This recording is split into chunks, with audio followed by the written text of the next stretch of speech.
Poletio si visoko s bijelog potoka i zastao tu gdje teče Drina duboka, pa od kule sve uz rijeku preko diviča, da istinu o zlu teškom svijetu ispriča.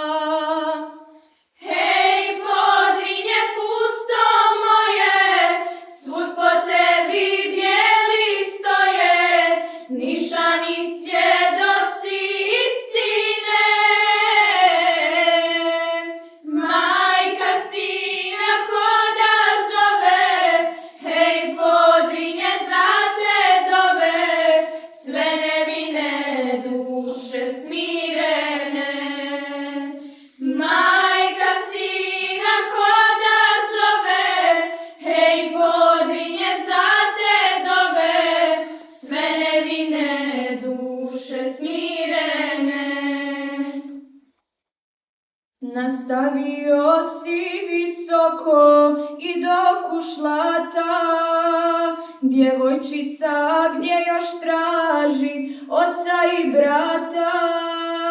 Otek je preko polja na vrhu drča, da istinu o zlu teškom svijetu ispriča.